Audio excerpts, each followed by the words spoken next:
আসসালামু আলাইকুম ওরহমতুল্লাহি ওয়াবারাকাতু এবং আপনাদের উপর আল্লাহর শান্তি, রহমত ও বরকত বর্ষিত হোক।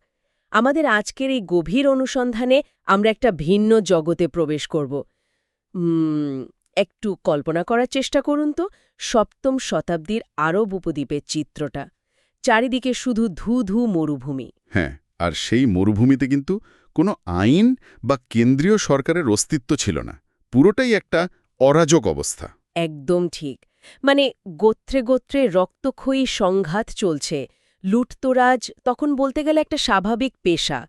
সামান্য একটু পানির জন্য বা ছোটখাটো অপমানের জেরে প্রজন্মের পর প্রজন্ম ধরে যুদ্ধ চলছে। আর সেই মরুভূমির বুক চিরে কোনো বাণিজ্য কাফেলা গেলে ডাকাত দলের কবলে পড়াটা ছিল একদম অবধারিত একটা ব্যাপার। কিন্তু সবচেয়ে অবাক করা বিষয় হল, এই চরম অরাজকতার মাঝখানেও একটি নির্দিষ্ট গোষ্ঠীর কাফেলা যখন মরুভূমি দিয়ে যেত, তখন ডাকাতরা দূর থেকে তাদের দেখে নিজেদের অস্ত্র নামিয়ে ফেলত। কেউ তাদের গায়ে একটা আঁচড় দেওয়ারও সাহস করত না। অথচ তাদের সাথে কিন্তু কোনো বিশাল সেনাবাহিনী থাকত না বা অত্যাধুনিক কোনো অস্ত্রও ছিল না। তাহলে তাদের সুরক্ষার কারণটা কি ছিল? কারণটা ছিল শুধু তাদের পরিচয়। তারা শুধু বলতো, আমরা আল্লাহর ঘরের প্রতিবেশী। আর পুরো আরব উপদ্বীপ তাদের সামনে মাথা নত করত। মানে আধুনিক বিশ্বের কোনো মহাশক্তিধর রাষ্ট্রের নাগরিকরাও বোধহয় এমন ডিপ্লোম্যাটিক ইমিউনিটি বা কূটনৈতিক সুরক্ষা পায় না। আসলে এই বিষয়টা নিয়ে ভাবলে অবাক হতে হয়। হ্যাঁ, আর তাই আজকের এই দীর্ঘ আলোচনায় আমাদের মূল কেন্দ্রবিন্দু হল মক্কায় অবতীর্ণ পবিত্র কোরআনের ছোট্ট কিন্তু অত্যন্ত তাৎপর্যপূর্ণ একটি সূরা, সূরা কুরাইশ।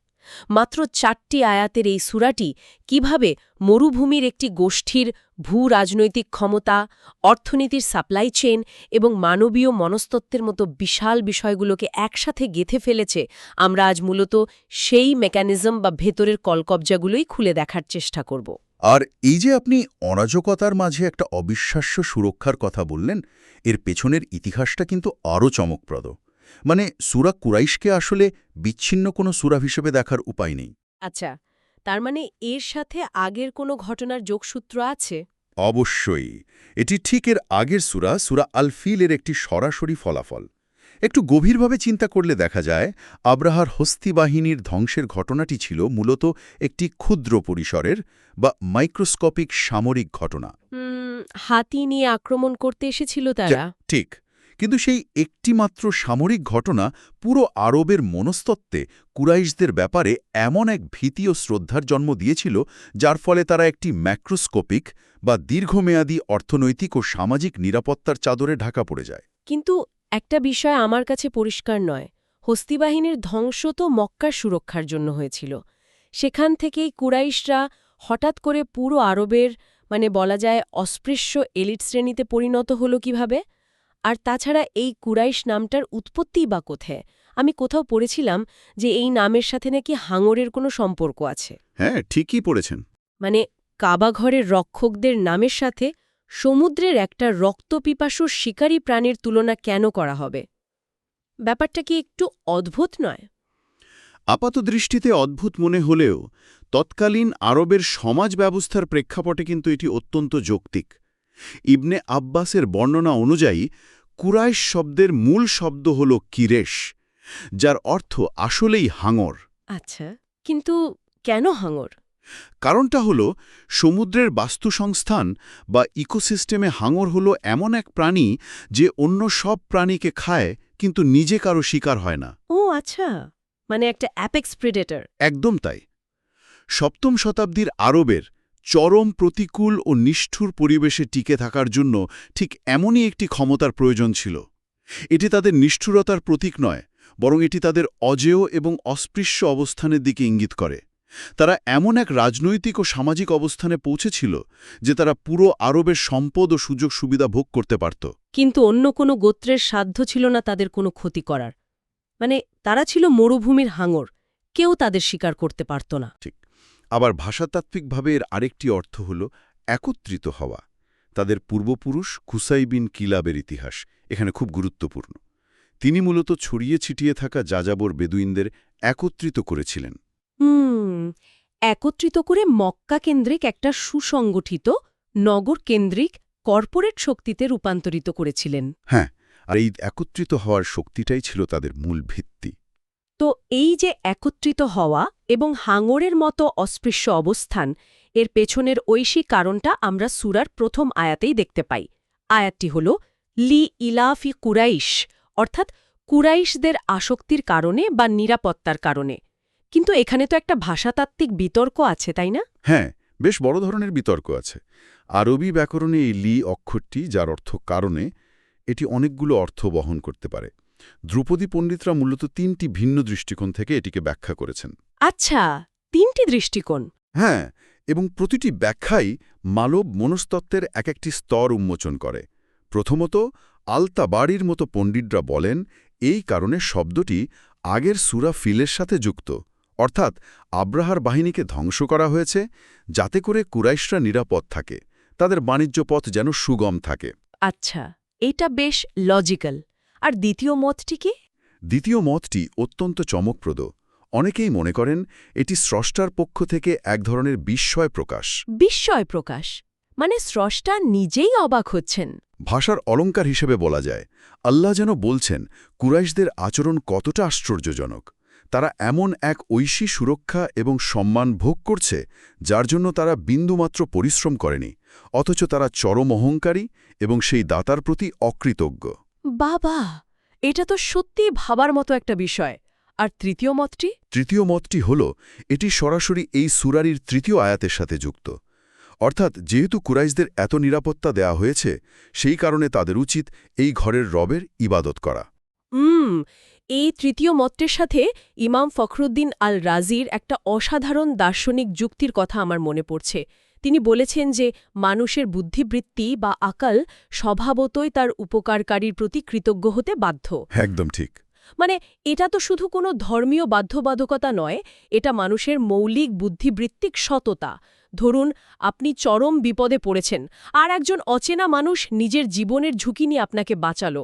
এরপর যদি আপনি তাকে ধন্যবাদটুকু না দিয়ে উল্টো তার অস্তিত্বকেই অস্বীকার করেন, তাহলে তো সমাজের যে কোনো সাধারণ মানুষ আপনাকে অকৃতজ্ঞ এবং বিকৃত মস্তিষ্কের বলবে। ঠিক তাই। কুরাইশরা যে অসীম এবং সম্পূর্ণ স্থানীয় একটি আশীর্বাদ ভোগ করছিল, তার স্রষ্টাকে অস্বীকার করাটা ছিল মূলত মানবীয় যুক্তির অবমাননা। চমৎকার বিশ্লেষণ। স্কলাররা স্পষ্টভাবে উল্লেখ করেছেন যে কুরাইশদের ওপর এই ঐশী সুরক্ষা কোনো সাধারণ মহাজাগতিক ঘটনা ছিল না। এটি ছিল মানব ইতিহাসে আল্লাহর সরাসরি হস্তক্ষেপ। আর এই হস্তক্ষেপের বাস্তব প্রমাণ আমরা দেখতে পাই সূরার ২য় আয়াতে। যেখানে বলা হয়েছে শীত ও গ্রীষ্মকালীন সফরে তাদের আসক্তি বা নিরাপত্তার কারণে। কিন্তু এখানেই আমার সবচেয়ে বড় কৌতূহল। বলুন। প্রথম আয়াতে আমরা দেখলাম তাদের একটা তাত্ত্বিক ইমিউনিটি আছে, কিন্তু শুধু ইমিউনিটি বা সম্মান তো আর খাওয়া যায় না, তাই না? এই সম্মানকে তারা বাস্তব সম্পদে বা অর্থনৈতিক পরাশক্তিতে রূপান্তর করল কিভাবে? মানে এই শীত ও গ্রীষ্মের সফরের ব্যাপারটা আসলে কিভাবে কাজ করত? এর জন্য আমাদের নবীজির পর দাদা হাশেম বিন আব্দ মানাফের ব্যবসায়িক বুদ্ধিমত্তার দিকে তাকাতে হবে। তৎকালীন মক্কা ছিল একটি অনুর্বর উপত্যকা, যেখানে কোনো কৃষিকাজ হতো না। হাশেম বুঝতে পেরেছিলেন শুধু কাবার খাদেম হিসেবে বসে থাকলে এই দারিদ্র্য দূর হবে না। তাহলে তিনি কি করলেন?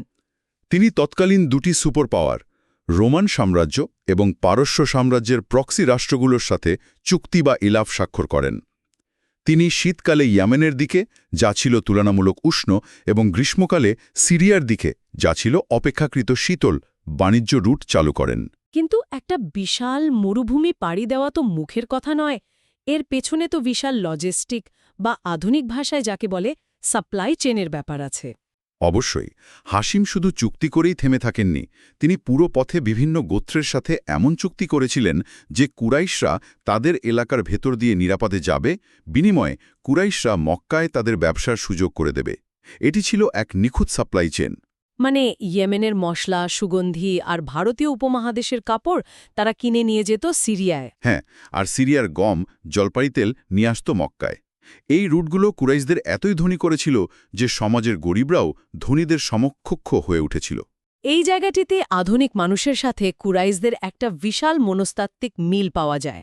মানে আমরা যখন ইতিহাস পড়ি, মনে হয় হাশিম বিন আব্দ মানাফ কত বড় একজন কর্পোরেট স্ট্র্যাটেজিস্ট ছিলেন। আধুনিক যুগে আমরাও ভাবি আমাদের কর্পোরেট স্ট্র্যাটেজি বা সাপ্লাই চেইন ম্যানেজমেন্টের কারণে আমরা সফল। কিন্তু ইবনে কাসির এই আয়াতটির ব্যাখ্যায় স্মরণ করিয়ে দিয়েছেন যে এই অর্থনৈতিক সমৃদ্ধি মানুষের নিজস্ব মেধা বা শক্তির ফসল নয়, এটি সরাসরি ঐশী হস্তক্ষেপের ফল। কারণ মরুভূমিতে যে কোনো মুহূর্তে একটি বালুঝড় বা একটি মহামারী পুরো বাণিজ্য রুট ধ্বংস করে দিতে পারত। আর এখানেই তো আসে সেই চরম মনস্তাত্ত্বিক ফাঁদ, যাকে সমসাময়িক স্কলাররা স্বাচ্ছন্দ্য ও অহংকারের ফাঁদ হিসেবে আখ্যায়িত করেছেন। ঠিক বলেছেন। ইসলামী পরিভাষায় একে বলা হয় ইস্তিদ্রাজ বা ঐশী ছাড়। যখন সাপ্লাই চেন খুব নিখুঁতভাবে কাজ করে, ব্যাংক ব্যালেন্স হু হু করে বাড়তে থাকে, তখন মানুষের ইগো ফুলতে শুরু করে। মানুষ তখন আর আকাশের দিকে তাকায় না, সে নিজের ব্যালেন্স শিটের দিকে তাকায়। কুরাইশরা ভুলে গিয়েছিল যে এই সফলতা তাদের কোনো যোগ্যতার কারণে নয়। এই ব্যাপারটা কিন্তু মানুষের নিউরোলজির সাথেও মিলে যায়। ধরুন, আধুনিক শহরের একজন মানুষের কথা। সে সকালে ঘুম থেকে উঠে বেসিনের কল ঘোরালেই পরিষ্কার পানি পাচ্ছে। হ্যাঁ, যেটা কিনা মরুভূমির মানুষের কাছে একটা আক্ষরিক মিরাকল। দিন পানি থাকে না, সেদিন সে কৃতজ্ঞতা তো দূরের কথা, রাগে ফেটে পড়ে। মানুষ কিভাবে মিরাকলকে খুব দ্রুত নিজের অধিকার ভাবতে শুরু করে তা সত্যিই বিস্ময়কর। কুরাইশদের অবস্থাও ঠিক তেমনই ছিল। অত্যন্ত প্রাসঙ্গিক একটা উপমা। তবে এই শীত ও গ্রীষ্মের যাত্রাকে কেন্দ্র করে হাফেজ ইবনে রাজব আল হাম্বলি সম্পূর্ণ ভিন্ন এবং অভাবনীয় একটি দৃষ্টিকোণ তুলে ধরেছেন, যা আমাদের দৃষ্টিভঙ্গি পুরোপুরি পাল্টে দিতে পারে। তিনি এই ভৌগোলিক বাণিজ্য যাত্রাকে একটা আধ্যাত্মিক যাত্রায় রূপান্তরিত করেছেন। আধ্যাত্মিক যাত্রা? সেটা আবার কিভাবে? ইবনে রাজবের মতে সময় ও ঋতু হল ইবাদতকারীর জন্য সবচেয়ে বড় আধ্যাত্মিক বিনিয়োগের বাজার। কুরাইশরা শীত ও গ্রীষ্মকে ব্যবহার করত দুনিয়াবি ব্যবসার জন্য, কিন্তু একজন বিশ্বাসীর উচিত এই ঋতুগুলোকে পরকালের ব্যবসার জন্য ব্যবহার করা। আচ্ছা। তিনি ওমর বিন আল খাত্তাবের একটি চমৎকার উদ্ধৃতি দিয়ে বলেছেন, শীতকাল হল ইবাদতকারীর জন্য এক বিশাল পুরস্কার। কারণ শীতকালের রাত লম্বা হয়, ফলে একজন মানুষ পর্যাপ্ত ঘুমানোর পরও অনায়াসে উঠে তাহাজ্জুদের নামাজ পড়তে পারে। আর দিন ছোট ও আবহাওয়া ঠান্ডা হওয়ায় রোজা রাখা অত্যন্ত সহজ হয়ে যায়। সুবহানাল্লাহ! তাহলে গ্রীষ্মকালের প্রচণ্ড গরমকে তারা কিভাবে দেখতেন? সেটা তো শারীরিকভাবে অত্যন্ত কষ্টদায়ক। গ্রীষ্মকালকে তারা দেখতেন উচ্চ মুনাফার আধ্যাত্মিক বাজার হিসেবে। মুয়াজ বিন জাওয়ালের মতো সাহাবীরা মৃত্যুশয্যায় কেঁদেছিলেন। কেন জানেন? কোনো দুনিয়াবী সম্পদ হারানোর জন্য নয়। তিনি কেঁদেছিলেন এই ভেবে যে মৃত্যুর পর তিনি গ্রীষ্মের প্রচণ্ড গরমে রোজা রাখার কারণে তৈরি হওয়া সেই তীব্র তৃষ্ণার সুযোগটি চিরতরে হারাবেন। কি অবিশ্বাস্য একটা চিন্তাধারা! মানে পূর্ববর্তী নেককার মানুষরা কঠিন সময়গুলোকে পরকালের বিশাল পুঁজি বানানোর সুযোগ হিসেবে দেখতেন। বিপুল সম্পদ এবং সময় পাওয়ার পর মানুষের চূড়ান্ত করণীয় কী হওয়া উচিত, সেই প্রশ্নের উত্তরই মূলত আমরা পাই সূরার ৩য় আয়াতে। হ্যাঁ, যেখানে বলা হয়েছে, অতএব তারা যেন এই ঘরের রবের এবাদত করে। এখানে আমার মনে একটা প্রশ্ন সবসময় ঘুরপাক খায়। আল্লাহ তো আয়াতে নিজের নাম আল্লাহ ব্যবহার করতে পারতেন, যেমন তারা যেন আল্লাহর এবাদত করে। কিন্তু তিনি তা না বলে এই ঘরের রব শব্দটি কেন ব্যবহার করলেন? এর পেছনে কি কোনো গভীর কারণ আছে? অবশ্যই আছে। ধ্রুপদী ভাষাবিদরা দেখিয়েছেন যে রব শব্দের অর্থ শুধু প্রভু বা মাস্টার নয়, এর অর্থ হল লালন পালনকারী, যিনি প্রতিটি স্তরে যত্ন নেন, যিনি সবকিছুর পরিকল্পনাকারী এবং যিনি ক্রমাগত কল্যাণ দান করেন। ইবনে তাইমিয়ার বিশ্লেষণ এখানে আমাদের ধারণাকে আরও স্পষ্ট করে। তিনি কি বলেছেন? তিনি বলছেন, কুরাইশরা কিন্তু স্রষ্টা হিসেবে আল্লাহকে বিশ্বাস করত। তারা জানত এবং মানত যে আল্লাহই আকাশ ও পৃথিবীর স্রষ্টা, যাকে ইসলামী ধর্মতত্ত্বে তাওহীদ আল রুবুবিয়া বলা হয়। সমস্যা আসলে সেখানে ছিল না। তাহলে সমস্যাটা কোথায় ছিল? ৩৬০টি মূর্তিকে মাধ্যম বানিয়েছিল।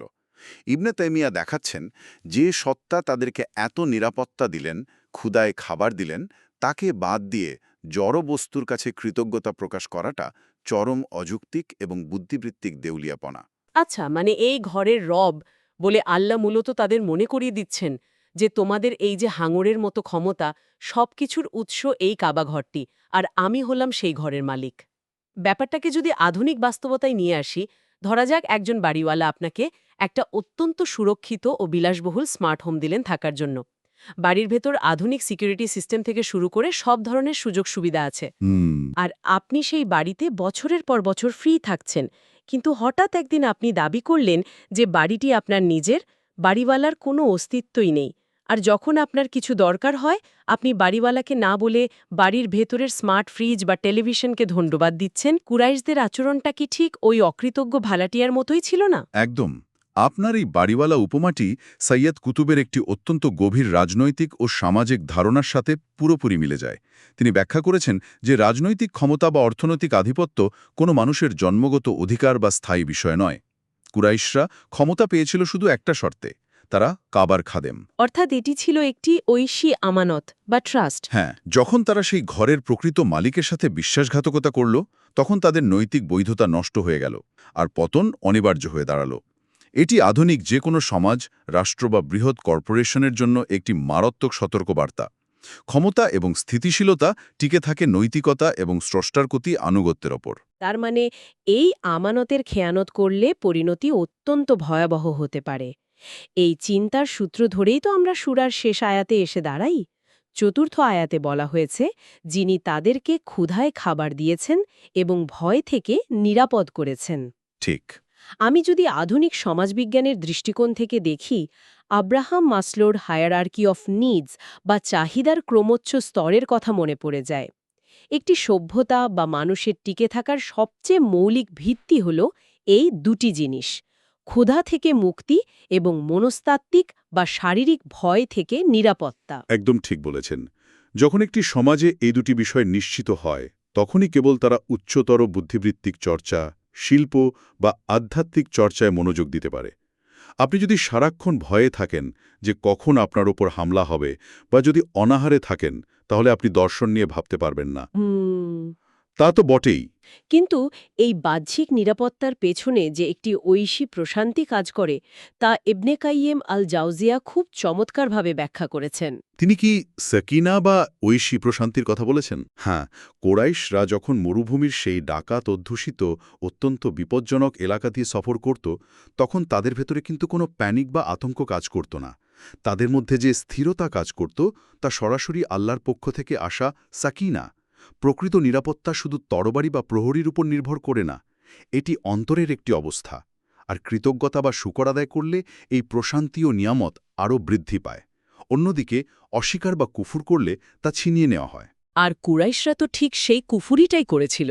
তারা তাদের নিজস্ব ব্যবসায়ের বুদ্ধি বা গোত্রের শ্রেষ্ঠত্ব নিয়ে অহংকার করত। এর ঐতিহাসিক পরিণতি আসলে কতটা ভয়াবহ ছিল? এর ঐতিহাসিক পরিণতি ছিল শিউরে ওঠার মতো। আবদুল্লাহ ইবনে মাসুদ বর্ণনা করেছেন, কুরাইশরা যখন নবীজিকে এবং তারানা সত্যকে চূড়ান্তভাবে প্রত্যাখ্যান করল, তখন নবীজি দোয়ায় তাদের ওপর 7 বছরের চরম এক দুর্ভিক্ষ নেমে আসে। একটু চিন্তা করুন যে কুরাইশরা পুরো আরবের সাপ্লাই চেইন নিয়ন্ত্রণ করত। যাদের ঘরে সিরিয়া আর ইয়েমেনের সেরা খাবার থাকত। হ্যাঁ, সেই তারাই অনাহারে, মৃত প্রাণী এবং কাঁচা চামড়া খেতে বাধ্য হয়েছিল। মৃত প্রাণী এবং কাঁচা চামড়া, সাপ্লাই চেনের রাজাদের এই অবস্থা। তাদের অবস্থা এতটাই শোচনীয় হয়ে গিয়েছিল যে ক্ষুধার তাড়নায় তাদের দৃষ্টি ঘোলাটে হয়ে গিয়েছিল। তারা যখন আকাশের দিকে তাকাত, তখন তারা শুধু ধোঁয়া বা ধোকান দেখতে পেত। যে আল্লাহ তাদের ক্ষুধায় খাবার দিয়েছিলেন, সেই আল্লাহর সাথে অহংকার করার কারণে তাদের চোখের সামনে তাদের সেই দুর্ভেদ্য অর্থনৈতিক সাম্রাজ্য ধসে পড়েছিল। এই ঐতিহাসিক ঘটনাটি শুনলে আজকের দিনের অনেক আধুনিক সমাজের কথা মনে পড়ে যায়। মানে বর্তমানে আমরা এমন অনেক দেশ বা সমাজ দেখি যাদের সম্পদের কোনো অভাব নেই, তাদের সাপ্লাই চেইন নিখুঁত, সুপারমার্কেটগুলো খাবারে ভরপুর, চারদিকে নিশ্ছিদ্র নিরাপত্তা। ঠিক। কিন্তু তারপরেও সমাজ চরম মানসিক অবসাদ, ডিপ্রেশন এবং উদ্বেগে ভুগছে। ঘুমের ওষুধ ছাড়া মানুষ ঘুমাতে পারছে না। তার মানে কি এই যে বাহ্যিক নিরাপত্তা বা ফিজিক্যাল সিকিউরিটি কখনো ভেতরের আধ্যাত্মিক শূন্যস্থান পূরণ করতে পারে না? আপনি একদম সঠিক পয়েন্টই ধরেছেন। সমসাময়িক ইসলামী চিন্তাবিদ ওমর সুলাইমান এর একটি দারুণ আধুনিক মনস্তাত্ত্বিক ব্যাখ্যা দিয়েছেন। তিনি একে বলেছেন দম বন্ধ করা জীবন বা সাফোকেটিং লাইফ। আপনার চারপাশে প্রচুর সম্পদ থাকতে পারে, আপনার কোনো দৃশ্যমান শত্রু নাও থাকতে পারে, কিন্তু এবাদত বা স্রষ্টার প্রতি সঠিক সংযোগ ছাড়া মানুষের জীবনে এক ধরনের গভীর মনস্তাত্ত্বিক শূন্যতা তৈরি হয়। মানে সবকিছু থেকেও যেন কিছু নেই। ঠিক তাই। অনেক সময় আমরা মনে করি নিরবিচ্ছিন্ন সম্পদ মনে হয় আল্লাহর সন্তুষ্টির লক্ষণ, কিন্তু আসলে এটি অনেক সময় সেই ইস্তিদরাজ বা ঐশী ছাড় যা মানুষকে আরও গভীরে ডুবিয়ে দেয়। প্রকৃত নিরাপত্তা দুটি স্তরে কাজ করে: শারীরিক নিরাপত্তা এবং আত্মার নিরাপত্তা। সম্পদের পাহাড় দিয়ে হয়তো শরীরকে নিরাপদ রাখা যায়, কিন্তু আত্মার নিরাপত্তা কেবল স্রষ্টার কাছে সম্পূর্ণ আত্মসমর্পণের মাধ্যমে অর্জিত হয়। কি অসাধারণ একটি কথা! আমরা আমাদের এই গভীর অনুসন্ধানের একদম শেষ পর্যায়ে চলে এসেছি। পুরো আলোচনাকে যদি আমরা এক সুতোয় গাঁথি, তাহলে কোরআন গবেষণার একটি অত্যন্ত গুরুত্বপূর্ণ মূলনীতি সামনে চলে আসে, যাকে স্কলাররা আসবাব আর নুজুল বা শানে নুজুলের ব্যাপকতা বলে থাকেন। হ্যাঁ, মূলনীতিটি হল, বিবেচনা করা হবে শব্দের ব্যাপকতার উপর, নির্দিষ্ট ঘটনার উপর নয়। একদম। অর্থাৎ যদিও এই সূরাটি ৭ম শতাব্দীর মক্কার একটি নির্দিষ্ট গোত্র কুরাইশদের উদ্দেশ্য করে নাজিল হয়েছিল, কিন্তু এর পেছনের মূলনীতি সর্বজনীন। এটি আজকের যে কোনো আধুনিক পরাশক্তি রাষ্ট্র, বৃহৎ কর্পোরেশন কিংবা এমনকি একজন সাধারণ ব্যক্তির জন্য সমানভাবে প্রযোজ্য। যখনই কোনো সমাজ বা ব্যক্তি মনে করে যে তাদের সফলতা তাদের নিজেদের মেধার ফসল এবং সম্পদের পাহাড় তাদের স্রষ্টার প্রতি অকৃতজ্ঞ করে তোলে, তখনই পতন শুরু হয়। এটাই আসলে সবচেয়ে বড় শিক্ষা। আজকের এই দীর্ঘ ও গভীর বিশ্লেষণ শেষে আমাদের একটু নিজেদের জীবনের দিকে তাকিয়ে ভাবা দরকার। আমাদের জীবনের বর্তমান আধুনিক স্বাচ্ছন্দ্যগুলো, এই হাতের মুঠোয় থাকা পৃথিবী, নিরবিচ্ছিন্ন খাবার বা আরামদায়ক জীবন, এগুলোকে আসলে আমাদের জন্য নিছক আশীর্বাদ, নাকি এগুলো আমাদের ভেতরের বিনয়টুকু পরীক্ষা করার জন্য এক ধরনের সূক্ষ্ম ফাঁদ? খুব গভীর একটা প্রশ্ন। যদি আমাদের জীবনের বাহ্যিক সাপ্লাই চেইন শতভাগ নিখুঁত হয়, আমাদের ভেতরের আধ্যাত্মিক অবস্থা, আমাদের অন্তরের প্রশান্তি কি ততটাই সুরক্ষিত? নাকি ভেতরে ভেতরে আমরাও সেই ক্ষুধার্ত কুরাইশদের মতো আকাশের দিকে তাকিয়ে শুধু ধোঁয়াই দেখছি? এই প্রশ্নটি আমাদের প্রতিনিয়ত নিজেদের করা উচিত। আমাদের এই গভীর অনুসন্ধানে সঙ্গী হওয়ার জন্য এবং আমাদের কথা শোনার জন্য, আপনার মূল্যবান সময় ব্যয় করার জন্য আন্তরিক ধন্যবাদ। জাযাকাল্লাহ খায়ের এবং আল্লাহ আপনাকে উত্তম প্রতিদান দিন।